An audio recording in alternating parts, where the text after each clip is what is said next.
Hello everyone, I'm back again with another economy terminologies related to GDP, that is Gross Domestic Product. GDP basically आपको show करेगा कि आपके domestic territory में कितना production हो रहा है गुड्स एंड सर्विसेज का in a country within a current financial year. So GDP is the production of the amount of goods and services produced in the domestic territory of a country in the given financial year. अब GDP के अंदर ऐसा नहीं है कि सिर्फ जो domestic residents है वो जो प्रोड्यूस कर रहे हैं सिर्फ उसको कैलकुलेट किया जाएगा, बट जो अदर नॉन रेसिडेंट इंक्लूडेड है इंडियन टेरिटरी में उस वक्त उनका प्रोडक्शन कैपेसिटी को भी इंक्लूड कर लिया जाएगा.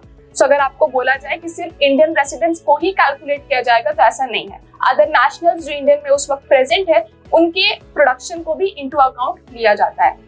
GDP can further be divided into three types, that is nominal GDP, real GDP and potential GDP.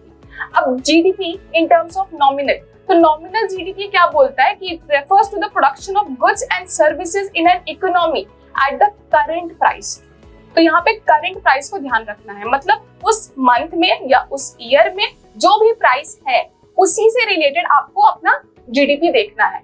आपको प्रीवियस ईयर के प्राइसेस पे नहीं जाना है या आपका कोई बेस इफेक्ट वाला यहाँ पे मसला नहीं होगा. आपको करंट ईयर के ही प्राइस पे रहना है. So it will be the nominal GDP. दूसरा है रियल GDP. रियल GDP में क्या होगा? You will take into account the production of goods and services with respect to after adjusting inflation. मतलब आप इन्फ्लेशन को एडजस्ट कर दोगे और फिर रियल GDP निकालोगे. मतलब यहाँ पे बेस इफेक्ट वाला चीज है. यहाँ पे आप करंट प्राइसेस पे नहीं लोगे, यहाँ पे आप एक बेस प्राइस पे लोगे. फॉर इंस्टेंस मान लेते हैं इंडिया का बेस प्राइस अगर 2011 है तो हम अभी का इन्फ्लेशन 2011 के रेट से कंपेयर करेंगे और फिर हमारा रियल GDP निकलेगा. That is adjusting the level of inflation present in the economy, जबकि nominal GDP at the level of current prices only.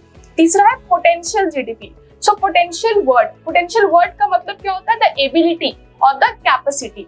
So potential GDP basically ये बोल रहा है कि आपके इकोनॉमी में जितने लेबर है और जितने कैपिटल है उन सबको अगर आप एक साथ मर्ज कर दे और अपने इकोनॉमी का पोटेंशियल GDP निकाले. पोटेंशियल मतलब कितना कैपेसिटी है आपकी इकोनॉमी में प्रोडक्शन होने का, तो जितना भी आप एस्टिमेट कर रहे हैं उतना हुआ या नहीं हुआ. So this is potential GDP. You are first calculating कि आपका पोटेंशियल क्या है, एस्टिमेशन क्या है, आपका कैपेसिटी क्या है, and then you compare it कि जो आपका कैपेसिटी है क्या वो मीट हो रहा है जितना प्रोडक्शन हो रहा है या नहीं हो रहा है. And this capacity is generated on the basis of the labor and the capital present in the economy.